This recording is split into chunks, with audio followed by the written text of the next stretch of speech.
Assalamu alaikum class 9. This is your biology lecture number 28 on your book page number 100. Students, today we will discuss the significance of meiosis and the errors in meiosis. जैसे कि आपको पता है कि previous lectures में हम mitosis और meiosis के प्रोसेसेस को डिस्कस कर रहे हैं. चले हम इसको रिकॉल कर लेते हैं कि बच्चे mitosis and meiosis both involve cell dividing to make the new cells. ये दोनों प्रोसेसेस ऐसे हैं कि इसमें सेल डिवाइड करके न्यू सेल्स बनाते हैं हमारी बॉडी में, लेकिन इन दोनों सेल की डिवीजन का पर्पस डिफरेंट है हमारी बॉडी में. फॉर एग्जांपल इनका जो वाइटल रोल है वो हमारी बॉडी में ये है कि for the existence of living things ये प्रोसेसेस हमारी बॉडी के लिए बहुत ज़्यादा ज़रूरी हैं एक ऑर्गेनिज्म के एग्जिस्ट करने के लिए. मायोसिस बच्चे एक्चुअली जो है ये एक ऐसा प्रोसेस है जिसमें पेरेंट सेल डिवाइड करके फर्दर 4 डॉटर सेल्स बनाता है और उसमें नंबर ऑफ क्रोमोसोम्स हाफ हो जाते हैं. और मायोसिस जो है वो हमारे गैमीट्स फॉर्मेशन के लिए ये बॉडी में प्रोसेस होता है, ठीक है, यानी कि स्पर्म्स और एग्स वगैरह बनाने के लिए, यानी कि सेक्सुअल रिप्रोडक्शन के लिए जिन सेल्स की जरूरत होती है वो मायोसिस हमें बना के देता है. और माइटोसिस जो है ये हमारी बॉडी के सेल्स को बनाता है, सोमैटिक सेल्स को, जो कि हमारी बॉडी की ग्रोथ और डेवलपमेंट के लिए जरूरी होते हैं. नेक्स्ट अब हम डिस्कस करते हैं सिग्निफिकेंस ऑफ मायोसिस के पॉइंट्स को कि बच्चे मायोसिस हमारी बॉडी के लिए क्यों जरूरी है. लेकिन इससे पहले हमें एक बात क्लियर करनी होगी कि मायोसिस जो है ये ऐसा प्रोसेस है जिसमें जो सिर्फ सेक्सुअली रिप्रोड्यूस करने वाले ऑर्गेनिजम्स में पाया जाता है, क्योंकि मायोसिस के दौरान वही सेल्स बनते हैं जो कि सेक्सुअली रिप्रोडक्शन में अपना रोल प्ले करते हैं. तो मायोसिस प्रोकैरियोट्स में एग्जिस्ट नहीं करती क्योंकि वो सिंपल ऑर्गेनिजम्स हैं, यानी कि बैक्टीरिया वगैरह, तो वो एसेक्सुअली रिप्रोड्यूस करते हैं, यानी कि उसमें सिंगल पेरेंट इन्वॉल्व होता है और वो सेम अपनी कॉपी बनाता है, अपना जो डॉटर सेल होता है.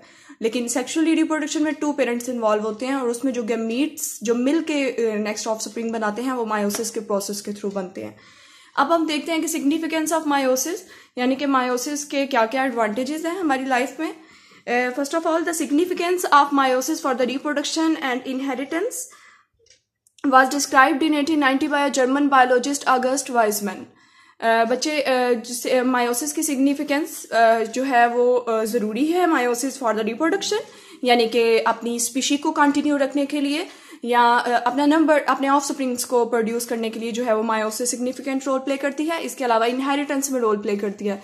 इनहेरिटेंस कहते हैं विरासत को, यानी कि transmission of characters from one generation to the another generation, यानी पेरेंट्स से बच्चों में जो ट्रांसफर होते हैं कैरेक्टर्स उसमें भी मायोसिस का ही सिग्निफिकेंट रोल है. और ये डिस्क्राइब किया था 1890 में जर्मन बायोलॉजिस्ट था एक अगस्ट वाइसमैन, उसने ये टर्म डिस्क्राइब की थी.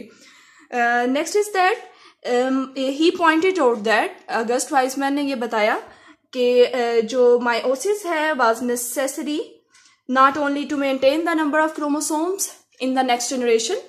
उसका ये कहना था, उसने ये पॉइंट आउट किया कि मायोसिस सिर्फ और सिर्फ नेक्स्ट जनरेशन में क्रोमोसोम्स के नंबर को मेंटेन करने के लिए नहीं है, बल्कि ये नेक्स्ट जनरेशन में वेरिएशंस भी लेके आती है, यानी कि चेंजेस लेके आती है.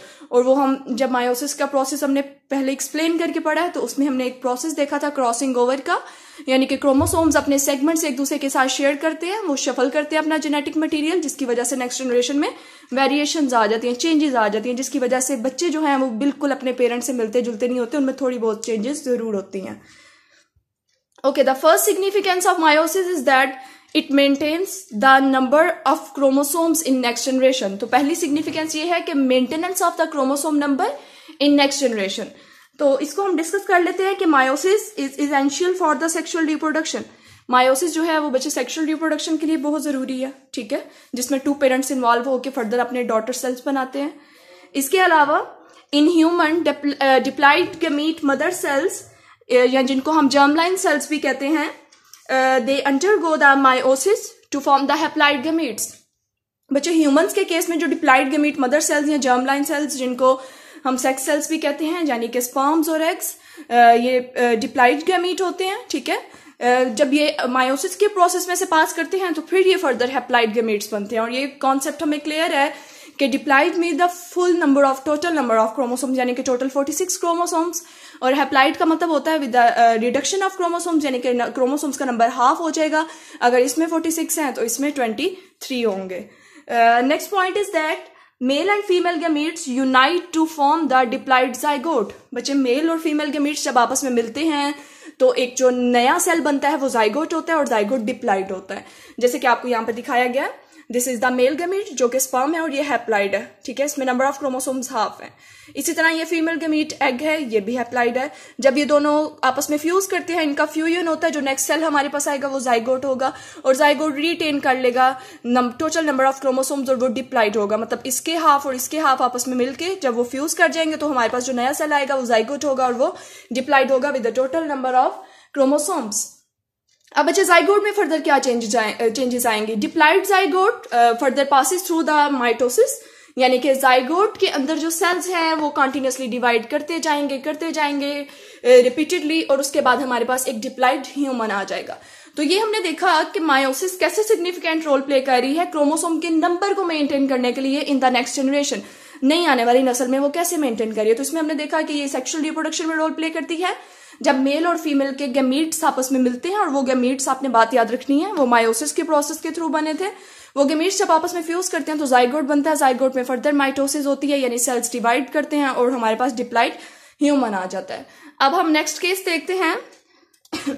Many haploid fungi and the protozoans produce the haploid gametes through the mitosis. बच्चे बहुत से हैप्लाइड जो फंजाई और प्रोटोजोन्स होते हैं वो हैप्लाइड गैमीट्स बनाते हैं by the process of mitosis. तो मैंने अभी जैसे बताया था कि मायोसिस सिर्फ और सिर्फ सेक्सुअली रिप्रोड्यूस करने वाले ऑर्गेनिज्म में होगी, बाकी सब में माइटोसिस होगी। तो ये अपने हैप्लाइड गैमीट्स बनाते हैं माइटोसिस के प्रोसेस के थ्रू। Next significance of meiosis is the production of variation in next generation. इससे पहले हम एक चीज डिस्कस कर लेते हैं जो कि बहुत इंपॉर्टेंट है, प्लांट का लाइफ साइकिल। जैसे कि आपको पता है प्लांट्स भी लिविंग ऑर्गेनिजम्स हैं, तो इनकी लाइफ में भी एक लाइफ साइकिल होगा, ठीक है। अब प्लांट्स उनके लाइफ साइकिल जो है उसको हम अल्टरनेशन ऑफ जनरेशन कहते हैं, ठीक है। अब इसमें अल्टरनेशन ऑफ जनरेशन का मतलब है कि इसमें 2 जनरेशंस होंगी और वो एक दूसरे के साथ कंसेक्टिवली अल्टरनेट करेंगी, एक दूसरे के साथ चेंज होंगी। अब हम डिस्कस करते हैं यहाँ पे, this is the cycle of plant life cycle, और इसमें हम देखते हैं कि कैसे जनरेशंस अल्टरनेट करती हैं in all the plants and some algae. बच्चे जितने भी प्लांट्स होते हैं और कुछ एल्जी होती हैं उनमें अल्टरनेशन ऑफ जनरेशन एग्जिस्ट करती है, ठीक है, in which the species have diploid and the haploid phases. तो इसमें फ्लक्चुएशन आती है between the haploid and diploid stages in the alternation of generation. बच्चे इसमें हम डिस्कस करते हैं 2 जनरेशंस हैं, एक स्पोरोफाइट जनरेशन है, एक गमीटोफाइट जनरेशन है। स्पोरोफाइट जनरेशन डिप्लाइड है, गमीटोफाइट जनरेशन हैप्लाइड है। ये दोनों अल्टरनेट करती हैं पूरे लाइफ साइकिल में। तो ये है प्लांट का लाइफ साइकिल जिसको अल्टरनेशन ऑफ जनरेशन कहते हैं। बच्चे इस पूरे लाइफ साइकिल में डोमिनेंट वन स्पोरोफाइट है क्योंकि ये डिप्लाइड है, और ये जो है बाकी जो रिसेसिव होंगी, डोमिनेंट वन इसमें सिर्फ स्पोरोफाइट जनरेशन है। अब हम इसको डिस्कस करते हैं। The cells of the diploid sporophyte generation undergo meiosis to produce the haploid spores. बच्चे यहाँ पे जो स्पोरोफाइट जनरेशन जो डिप्लाइड है वो मायोसिस के प्रोसेस के थ्रू स्पोर्स बनाएगी। तो आपकी बुक में ये पैराग्राफ की फॉर्म में लिखा है, आपका कॉन्सेप्ट इससे क्लियर हो जाएगा और फर्दर हम इसको 10th क्लास में जाके एक्सप्लेन करके पढ़ेंगे। तो स्पोरोफाइट जनरेशन डिप्लाइड है, ये मायोसिस के प्रोसेस के थ्रू स्पोर्स बनाएगी जो कि हैप्लाइड होते हैं। उसके बाद spores which grow into the haploid gametophyte generation, वो हैप्लाइड गमीटोफाइट जनरेशन में कन्वर्ट हो जाते हैं। और गमीटोफाइट जनरेशन फर्दर आपको पता है हैप्लाइड गमीट्स प्रोड्यूस करती है by the process of mitosis, और गमीट्स स्पर्म्स होते हैं और एग्स होते हैं। जब वो गमीट्स आपस में फ्यूज करते हैं तो आपको पता है डिप्लाइड जाइगोट हमारे पास आ जाता है, ठीक है। ये जैसे डिप्लाइड जाइगोट बना था, डिप्लाइड जाइगोट हमारे पास आ जाएंगे and zygote undergo the repeated mitosis. जैसे कि हमने यहाँ पे जिक्र किया, जाइगोट में रिपीटेड माइटोसिस होती है और उसके बाद it becomes the diploid sporophyte. तो ये पूरा लाइफ साइकिल है, ऐसे जनरेशंस अल्टरनेट करती हैं। स्पोरोफाइट जनरेशन बच्चे स्पोर्स बनाएगी, गमीटोफाइट जनरेशन गमीट्स बनाएगी। सिर्फ स्पोरोफाइट जनरेशन डिप्लाइड है, बाकी सबके सब हैप्लाइड है। सिर्फ स्पोरोफाइट जनरेशन स्पोर्स बनाने के लिए मायोसिस के प्रोसेस में से पास करेगी, बाकी सब माइटोसिस में से गुजरेंगी। गैमीट्स आपस में फ्यूज करेंगे तो डिप्लाइड जाइगोट आएगा, जाइगोट फर्दर उसके सेल्स डिवाइड करेंगे माइटोसिस के प्रोसेस के थ्रू और वो दोबारा से एक स्पोरोफाइट जनरेशन बना देगा, ठीक है। Now we will discuss the second significant point of the meiosis which is the production of variation in next generation। यानी कि जो आने वाली एक पॉइंट तो हमें क्लियर हो गया कि क्रोमोसोम का नंबर नेक्स्ट जनरेशन में मेंटेन रहता है। अब हमने बात करनी है कि नेक्स्ट जनरेशन में क्या वेरिएशंस आती हैं, क्या बच्चे जो है वो बिल्कुल अपने पेरेंट्स जैसे मिलते जुलते हैं या उनमें थोड़ी बहुत चेंजेस होती हैं। तो ये हम यहाँ पे डिस्कस कर लेते हैं। The chromosome pairs from each parent undergo the crossing over through the process of meiosis. इसमें हमने देखा था, जब हमने मायोसिस का डिस्कस किया तो हमने कहा था कि हर पेरेंट में से, चाहे वो फादर होंगे या मदर होंगी हमारी, उनमें से क्रोमोसोम का पेयर आता है, ठीक है, यानी जिसको हमने होमोलोगस क्रोमोसोम कहा था। और वो क्रोमोसोम्स हमने डिस्कस किया था वो क्रॉसिंग ओवर करते हैं, यानी एक क्रोमोसोम की आर्म दूसरे क्रोमोसोम की आर्म के साथ जो है वो ओवरलैप कर रही होती है, वो अपने पार्ट्स एक दूसरे के साथ एक्सचेंज करते हैं, इस प्रोसेस को क्रॉसिंग ओवर कहते हैं, ठीक है। इसकी वजह से वेरिएशंस आती हैं। So the daughter cells for example, जिनको गैमीट्स कहते हैं, जो हमारे पास मायोसिस में 4 डॉटर सेल्स आए थे, एक्चुअली वो गैमीट्स फॉर्मेशन हो रही थी, ठीक है। तो जो डॉटर सेल्स आते हैं हमारे पास, they have actually genetic variations, तो इसकी वजह से उनमें जेनेटिक वेरिएशंस आती हैं, क्योंकि उनमें क्रॉसिंग ओवर हुई थी। पहले साइनेप्सिस हुई, वो एक दूसरे के पास आए, फिर उन्होंने एक पॉइंट पे कांटेक्ट किया जिसको चास्मेटा कहा था हमने, फिर वो आपस में क्रॉसिंग ओवर करते हैं, यानी कि जेनेटिक मटेरियल शफल कर लेंगे, अपने पार्ट्स एक्सचेंज करते हैं। इसकी मेन रीजन है कि जो डॉटर सेल्स यानी कि गैमेट्स बनेंगे उनमें जेनेटिक वेरिएशन होगी, okay. Next is the when gametes fuse, जो गैमेट्स बन जाते हैं बच्चे, वो बाद में आपस में फ्यूज करते हैं और जाइगोट बनाते हैं, जैसे कि हमें पता है।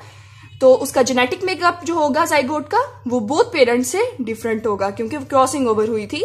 तो जो गैमेट्स आए वो फर्दर फ्यूज किए, फ्यूज करने के बाद वो जाइगोट बनाएंगे, और जाइगोट में जो है वो बोथ पेरेंट्स का जेनेटिक मेकअप होगा, ठीक है, जिसकी वजह से वेरिएशंस आती हैं।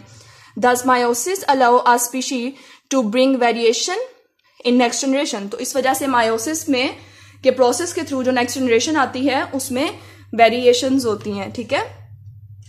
Beneficial variations help the organism to adopt the changes in the environment. कहता बेनिफिशियल जो फायदेमंद वेरिएशंस है बच्चे, उनका एक मेजर रोल यही होता है कि अगर हमारे एनवायरनमेंट में कोई चेंज आ गया तो वो अडॉप्ट कर लेते हैं अपने आप को। तो यही तो सर्वाइवल ऑफ द फिटेस्ट की थ्योरी है कि एनवायरनमेंट में जो मर्जी चेंज आए, अगर एक ऑर्गेनिज्म उस चेंज को कोप कर लेता है, ठीक है, उसको बेयर कर लेता है, अपने आप को उसके अकॉर्डिंग अडॉप्ट कर लेता है, तो वही ऑर्गेनिज्म सर्वाइव करेगा। इसके अलावा दूसरा ऑर्गेनिज्म सर्वाइव नहीं कर सकता। तो वेरिएशन ही मेन रीजन है। बेनिफिशियल जो फायदेमंद वेरिएशंस होती हैं उसकी वजह से अगर माहौल में कोई भी चेंज आ जाए तो वो ऑर्गेनिज्म अपने आप को उस चेंज के मुताबिक ढाल लेता है, अपने आप को अडॉप्ट कर लेता है, ठीक है। और जो ऑर्गेनिजम्स अपने आप को चेंज नहीं करते वो एक्सटिंक्ट हो जाते हैं, वो खत्म हो जाते हैं। तो वेरिएशंस का एक हम बेसिक ये भी कह सकते हैं कि एक स्पीशी है वो बिल्कुल एक जैसी है, उनका जेनेटिक मेकअप भी सेम है, और अगर कोई सर्टेन खास डिजीज वहां पे आके उन पे अटैक करेगी तो वो सबके सब जो है वो खत्म हो जाएंगे, एक्सटिंक्ट हो जाएंगे।